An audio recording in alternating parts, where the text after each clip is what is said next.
La exploración de elección para determinar la naturaleza sólida o líquida de una masa renal. ¿Con qué diferenciamos? No, si es sólido o líquido. No nos dice necesariamente de un cáncer renal, ¿no? Sino de una masa renal en general, o sea, un quiste. Como vemos, si es de naturaleza sólida o quística. Entonces, se considera, ¿no? Siempre cuando se dice de elección, considera que sea pues la, la que tenga alta sensibilidad, sea más rápida, más cómoda, ¿no? Entonces, la ecografía viene a ser la que nos detecta con más rentabilidad, más facilidad, ¿no? Más económica, ver si es sólido o quístico, ¿no? Obviamente la tomografía también nos va a definir si es sólido o quístico una masa, pero la ecografía pues va a ser de elección porque es la que vamos a tener más a la mano, más rápido y suficiente, ¿no? Para llenar entre esos dos, una ecografía. Dice acá, ¿qué clínica es más frecuente encontrar en el adenocarcinoma renal? De hecho es una pregunta antigua, ¿no? Que también pues ha venido en los exámenes. Habíamos dicho que la clínica más frecuente actualmente es que sea asintomática, pues se detecta con otras, de forma casual por buscar otras patologías. Pero habíamos mencionado la tríada, ¿no? De Gullón, que es hematuria, dolor lumbar y masa palpable. La A. Respecto al nefroblastoma o tumor de Wilms, ¿no? ¿Qué es el tumor de Wilms? Entonces, es el tumor más frecuente genitourinario en los niños, ¿no? Sabemos que las neoplasias este, sanguíneas son las más frecuentes en niños, pero de las tumor de la parte genitourinaria lo más frecuente es el nefroblastoma o tumor de Wilms, ¿no? Que generalmente se da pues en una edad promedio de 4 años en los niños. Eh, Son tumoraciones grandes, ¿no? Que pues a la inspección salta a la vista la tumoración y pues se palpa con bastante facilidad. El, digamos que igual el estadiaje de este tumor pues va a implicar hacer pruebas de imágenes y detectar si hay metástasis o no, no. Es frecuente que haya metástasis a pulmón, por lo que es necesario y obligado, se podría decir, realizar una radiografía de tórax, ¿no? Y que se hace, pues, si es una tumoración que está comprometiendo estructuras vecinas, lo primero que se hace es dar quimioterapia, ¿no? A esa tumoración y posteriormente el tumor, bueno, se reduce en tamaño significativamente con la quimioterapia y posteriormente se hace la extirpación quirúrgica, ¿no? Del tumor. Con los esquemas que se manejan actualmente de quimioterapia, a veces radioterapia y con la cirugía, la supervivencia para estos tumores en su mayor porcentaje pues es bueno, es elevada la supervivencia, ¿no? ¿Con qué se puede asociar el tumor de Wilms con otras patologías? ¿Está asociada a otras patologías? Sí, está asociada a otras patologías, ¿no? ¿Recuerda más o menos qué patologías pueden estar asociadas al tumor de Wilms? Entonces, bueno, eso es un poco difícil que pregunten en los exámenes, ¿no? Pero mencionarles, por ejemplo, han escuchado de repente el síndrome de Behçet-Wiedemann, ¿no? Que hay macroglosia, onfalocele, hemipertrofia, ¿no? Por ejemplo, el Behçet-Wiedemann está asociado al tumor de Wilms. Síndrome de Dennis-Drash también es otro que se menciona. Y el otro es el síndrome WARG, ¿no? WAGR, síndrome de WARG. W de Wilms, la A de aniridia, ¿no? La R de retardo mental y la G de malformaciones geniturinarias, ¿no? Entonces sí está asociado a otras patologías genéticas. Entonces dice es erróneo, no se suele asociar con otras patologías, ¿no? Esta sería la el erróneo. El resto hemos hablado que es verdadero. Bien, en cuanto a cáncer testicular, es el tumor más frecuente en los varones jóvenes, ¿no? En su mayor incidencia puede estar entre los 15 o 20 a 35 o 40 años. Es el cáncer más frecuente en este grupo etario. No solo genitourinario, ¿no? Sino en general. Factores de riesgo conocidos y que pues muchas veces les van a preguntar en exámenes es la criptorquidia, ¿no? O sea, la falta de ausencia de descenso, ¿no? de los testes, criptorquidia, la atrofia testicular, o que el paciente tenga cáncer testicular en el otro lado, ¿no? Cáncer testicular en el testículo derecho, entonces tiene riesgo de hacer también cáncer testicular en el otro lado, ¿no? En el contralateral. Entonces esos son los factores de riesgo más importantes. Otro factor de riesgo es el que tengan carcinoma in situ en el testículo, ¿no? Que tengan carcinoma in situ es un factor de riesgo para desarrollar cáncer testicular, ¿no? De forma invasiva. La principal manifestación, el paciente pues va a notar que el testículo crece de tamaño, una masa testicular indolora, ¿no? No duele generalmente este tumor, entonces el paciente va a venir porque le creció la bolsa escrotal, porque está dura, ¿no? Algunos van a sentir ciertas molestias, pesadez. En un pequeño porcentaje puede sí presentarse dolor o cursar como una orquiepididimitis, ¿no? La transluminiscencia es una prueba que se hace pues para detectar lo que es el hidrocele, ¿no? Para ver si es líquido. Esta va a ser negativa obviamente porque va a ser un tumor sólido, ¿no? Del testículo. En la aparte pues puede dar manifestaciones clínicas. El paciente puede venir por manifestaciones de metástasis del tumor testicular, ¿no? Si hay metástasis pulmonares, el paciente puede venir por tos, por falta de por disnea, ¿no? Puede venir por eso, o porque se palpó un ganglio supraclavicular, o porque le duele el abdomen porque tiene un ganglio retroperitoneal. Entonces puede venir también con manifestación de metástasis. Entonces el examen físico en este sentido es importante, ¿no? El 95% son tumoraciones de células germinales, ¿no? Esa es la histología que va a predominar. El tumor de células germinales. Y dentro de estas células germinales, en la frecuente se menciona el seminoma, ¿no? Es raro en mayores de 50 años, pero si se presenta, entonces el tumor más frecuente que puede ser es un linfoma, ¿no? Testicular, en este grupo etario de los ancianos. En niños, ¿cuál es el tumor más frecuente? El tumor del saco vitelino, ¿no? O el tumor del saco de Yolk. Es el tumor testicular más frecuente en los niños. Para el diagnóstico tenemos que tener en cuenta qué cosa. Uno, el examen físico. Entonces, tenemos que saber palpar el testículo, sentir, ¿no?, la dureza de ese testículo. El tumor testicular pues es duro, irregular. Entonces muchas veces, si es una cosa pues un tumor grande, a la palpación simplemente vamos a hacer el diagnóstico, ¿no? Tumor testicular.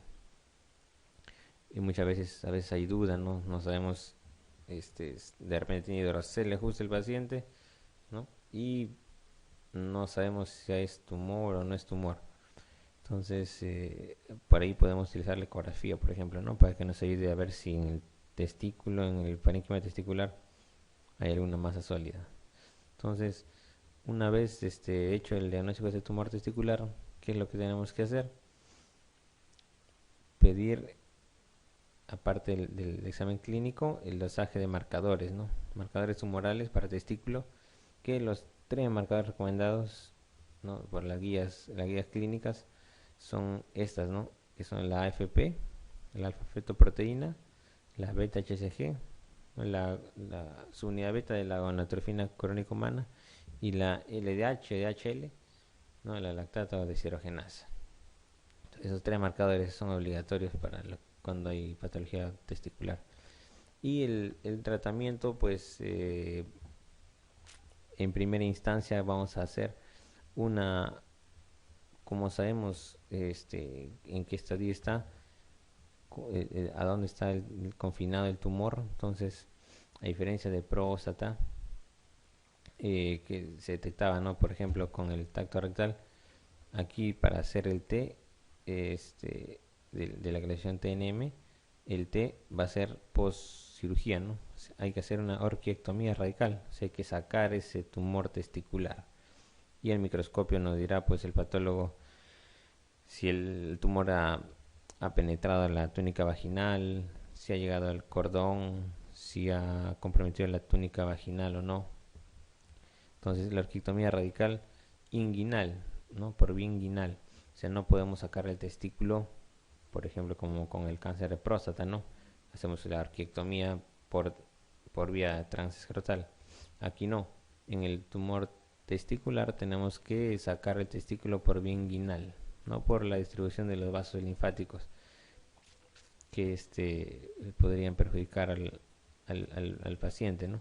Entonces se saca el testículo vía inguinal y se manda a analizar. Y dependiendo de la histología que nos llegue y estadiando a la tumoración, ¿no? También vamos a pedir una tomografía abdominopélvica con contraste para ver si hay ganglios o no. ¿No? Lo más frecuente es que haya ganglios retroperitoneales, ¿no? En caso de tumor testicular. Y se puede pedir también radiografía de tórax o tomografía pulmonar, ¿no? Para ver si hay ganglios a nivel también mediastinal. Entonces, una vez hecho el estadiaje, vamos a ver, ¿no? Si el paciente, y dependiendo de la histología, si es seminoma o si es no seminoma, ¿no? Si es vamos a sacar la clasificación del tumor de células germinales, que es lo más frecuente, seminomas, con sus tres subtipos, y el resto que son los no seminomas, ¿no? Van a tener un manejo diferente. Para seminomas generalmente lo que se va a utilizar pues es dependiendo del estadio, puede ser quimioterapia o puede ser radioterapia, ¿no?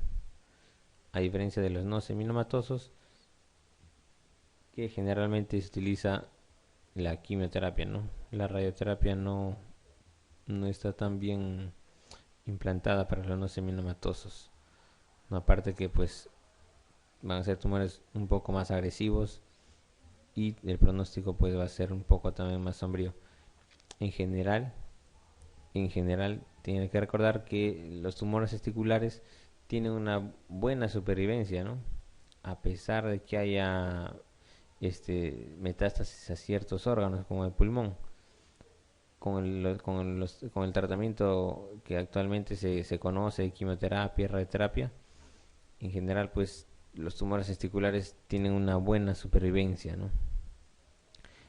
Sería muy raro que los tumores testiculares produzcan la muerte del paciente, ¿no? Salvo que sea pues una tumoración muy agresiva en la que sí lamentablemente no, a pesar de la quimioterapia, radioterapia y la cirugía, no se llegue a salvar al paciente. Pero en general, esa combinación de quimioterapia, radioterapia y cirugía, cuando digo cirugía, me refiero a que muchas veces la enfermedad da metástasis a los ganglios retroperitoneales. Entonces, lo que hay que hacer es sacar el cáncer de ahí del retroperitoneum. Hay que hacer cirugía, no es una linfadenectomía retroperitoneal. Entonces, con eso también va a aumentar la supervivencia.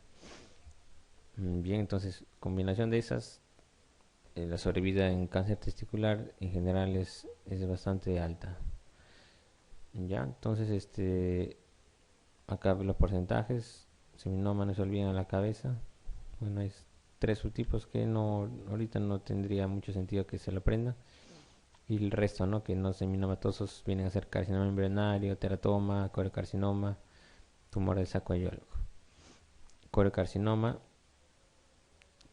¿cuál de los marcadores tendría elevado? Con más frecuencia y con más valores, ¿no? La beta HCG, así es. la beta HCG, ¿no? Para colocarcinoma.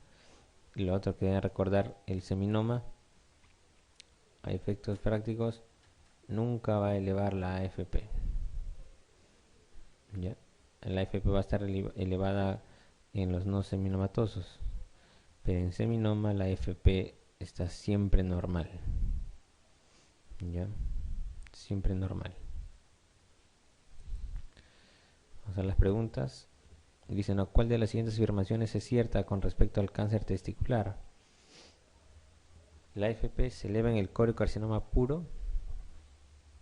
Dice, algunos seminomas secretan beta-HCG. El aumento de marcadores post-quimioterapia no tiene implicancias terapéuticas. La vida media de la AFP es de 4 horas. El carcinoma embrionario generalmente no produce elevación de AFP ni beta-HCG. A ver, vamos a desglosando un poco. La AFP se eleva en el coriocarcinoma puro, dice. ¿Será cierto o no? Entonces, acá tenemos, ¿no? Habíamos dicho, ¿no? AFP, seminomas, normal. Hay ciertos seminomas que en su interior van a tener células del sincitotorfoblasto. Entonces va a haber ciertos seminomas que van a elevar a la beta-HCG, justamente porque va a haber ciertas células del sincitotorfoblasto ahí. Bien, entonces si es posible que el seminoma eleve beta-HCG. Entonces AFP normal, seminomas, puede elevar beta-HCG, y la LDH pues no es específica de ninguno de los dos, sino va a indicar actividad tumoral, ¿no? Más que todo.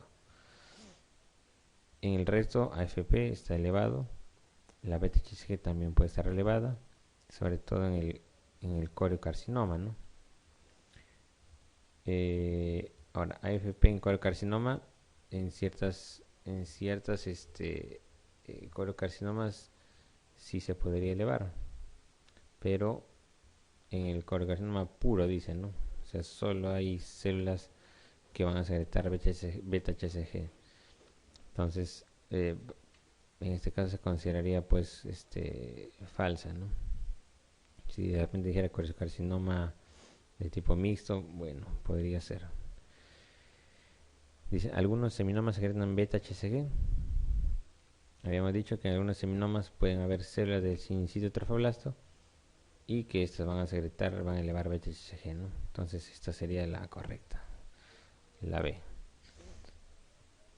El aumento de marcadores post cirugía no tiene implicancias terapéuticas. Bueno, esto es falso.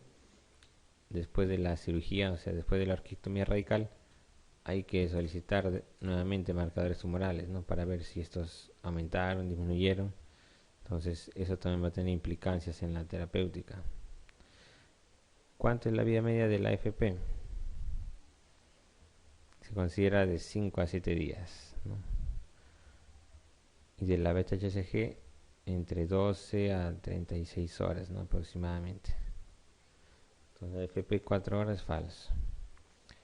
Dice, carcinoma embrionario generalmente no produce elevación de AFP ni beta-HCG, falso, ¿no? Más bien generalmente sí se elevan, ¿no? Estas dos en el carcinoma embrionario. Neoplasia testicular más frecuente en pacientes mayores de 50 años. Habíamos dicho, mayores de 50 años, pensar en linfoma, ¿no? Linfoma. Respecto a cáncer de testículo primario es incorrecto, dice. La máxima incidencia entre la segunda y la cuarta década de la vida, ¿verdad, no? El seminoma puro es más frecuente, también habíamos visto que sí. La criptorquidia se asocia a la aparición de tumores de la línea germinal, o sea, de tumores de células germinales, también. Los tumores no germinales de Teste son excepcionales, o sea, los tumores no germinales son excepcionales. Los germinales, 95%. Entonces, no germinales, un 5%. No, es verdad, ¿no? Tumores de células no germinales, ahí están consideradas, pues, tumores de la célula de Leydig, de la granulosa, otra serie, un montón de tumores también en ese grupo, ¿no? Que simplemente tienen que saber que son la minoría, ¿no? Son excepcionales. Entonces, es verdad. Y dice, la respuesta escasa a la radioterapia es característica del seminoma. Habíamos mencionado que en el seminoma ahí, se puede dar radioterapia, ¿no? Porque es radiosensible. Quimioterapia. Bien, entonces esta sería la falsa. A diferencia de los no seminomas, en la que ahí sí más se utiliza quimioterapia, ¿no? La radioterapia no, más bien. Si diría acá, la respuesta escasa a la radioterapia es característico de los no seminomatosos, ahí sería verdad. Pero el seminoma es radiosensible, ¿no? Entonces este es incorrecto. Bien, el otro capítulo es la litiasis, ¿no? Que también es regularmente preguntado. Lo que tiene que saber, los cálculos más frecuentes, ¿no? Hay varios tipos de compuestos. Lo más frecuente es de oxalato de calcio, ¿no? Hasta 65%. Más frecuente es en la tercera década de la vida y en varones pues en una proporción de 2 a 1. Los cálculos infectivos, ¿cuáles son? Los cálculos de struvita o fosfato amónico magnésico, ¿no? Eso también me preguntan en el examen de recientado. ¿Qué son los cálculos que son más frecuentes en mujeres, ¿no? Fosfato amónico magnésico, struvita. Y están relacionadas a los gérmenes productores de ureasa, ¿no? Como el Proteus. Así es. Manifestaciones más frecuentes en la sintomatología es que el paciente venga con un cólico renal, ¿no? Un cólico nefrítico, o que venga con hematuria, también puede ser. O manifestaciones de infecciones urinarias, por ejemplo, a repetición, ¿no? Por los cálculos infectivos, por ejemplo, no dan mucho cólico renal, no dan hematuria, pero dan infecciones urinarias a repetición. Litiasis secundarias se consideran cuando pues hay enfermedades, ¿no? De fondo que van a hacer que se forme cálculo. Se va a aumentar, por ejemplo, en la hipervitaminosis D, ¿no? Va a haber mayor conjunción, mayor unión con el calcio, entonces va a haber mayor eliminación de calcio por la orina y con la consiguiente formación de cálculos, ¿no? La sarcoidosis igual, hiperparatiroidismo, ¿no? Más calcio, enfermedad de Payet, más calcio, Cushing, acidosis tubular renal, gota, fármacos como el indinavir, ¿no? Que es un antirretroviral, y las sulfas, que secundariamente también van a producir más frecuencia, más riesgo de formar cálculos. La mayoría son radiopacas, ¿no? O sea, se van a ver en la radiografía, color blanco, ¿no? Excepto las de ácido úrico, santinas y las sulfas, ¿no? Acá también puede estar las de indinavir, que son radiolúcidas, ¿no? O sea, no se van a ver en la radiografía. Por lo tanto, como la radiografía se nos escapa, ¿no? Varios cálculos, el método diagnóstico, el igual estándar en lo que es litiasis, actualmente es la uroten, la urotomografía sin contraste. Es el igual estándar, ¿no? La radiografía, como ven, pues pasa por alto algunos tipos de cálculos, y la ecografía, bueno, si bien es cierto, puede ver cálculos en el riñón, pero para el cálculo del uréter la ecografía no nos ayuda mucho. Entonces, uroten sin contraste nos va a dibujar por los cálculos a nivel del riñón, uréteres, vejiga, ¿no? Tratamiento va a depender, uno, de la composición del cálculo, y dos, del tamaño, ¿no? Nos dice si es cálculo de radiopaco mayor de 5 milímetros, hay poca probabilidad de expulsión espontánea, ¿no? Los que son menos de 5 milímetros, esos cálculos generalmente pues se eliminan solos, ¿no? El paciente de repente toma más agua, se eliminan. Más de 5 milímetros a 10 milímetros, de repente hay que dar algunos fármacos para ayudar a eliminar, ¿no? Podría ser que se elimine, podría ser que no.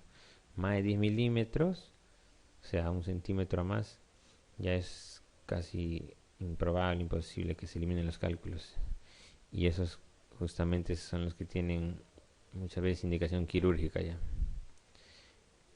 Cálculo de ácido úrico y cistina se recomienda alcalinizar la orina, ¿no?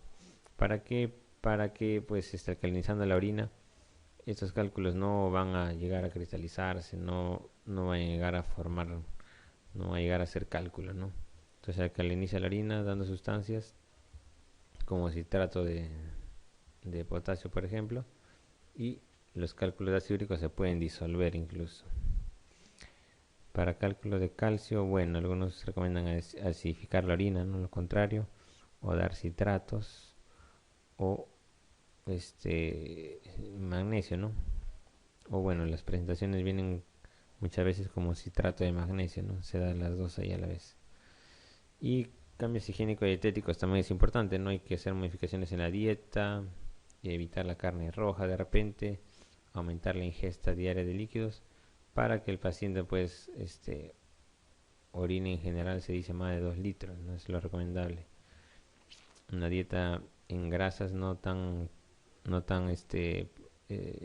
prolija, y el consumo de calcio no debe ser restringido, o sea, no debe ser una dieta hipocálcica, ¿no? Sino debe ser una dieta normocálcica, ¿no? Tranquilamente con una dieta con el calcio normal, los requerimientos, no va a aumentar el riesgo de formar cálculos.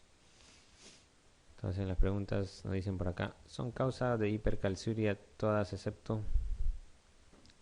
Entonces, para que se forme un cálculo de calcio, lo principal, ¿cuál es? Es que el paciente orine calcio, ¿no?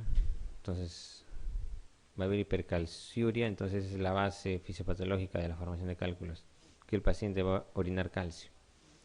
¿Y cuándo va a pasar eso? Cuando haya hipercalciuria. Y detrás de la hipercalciuria hay un montón de enfermedades. Hiperparatiroidismo, intoxicación por vitamina D, inmovilización prolongada, ácido tubular renal. Todas estas van a producir hipercalciuria, ¿no? Excepto el hipotiroidismo. Diciendo la aparición de una litiasis radiotransparente. La radiotransparente es la que no se ve, ¿no? Transparente, entonces no se ve en la radiografía, o sea, radiolúcida. Sugiere con más frecuencia una composición de ácido úrico, ¿no? Que es por excelencia el que nos van a preguntar en los exámenes. Por acá, todas las siguientes, esto más una cosa teórica, un poco más memorística, ¿no? Todas las siguientes sustancias, salvo unas, son inhibidores inorgánicos de la cristalización. ¿No? Si bien esta pregunta se repite, lo más fácil va a ser marcar pues fosfatos, ¿no? Habíamos dicho que el citrato de magnesio son agentes terapéuticos que se dan pues, y justamente esta es la base, ¿no? Que son inhibidores inorgánicos de esa cristalización de los cálculos. Y los fosfatos pues acá no, al contrario, ¿no? Los fosfatos son formadores de cálculo más bien, porque hay cálculos también con fosfatos, ¿no?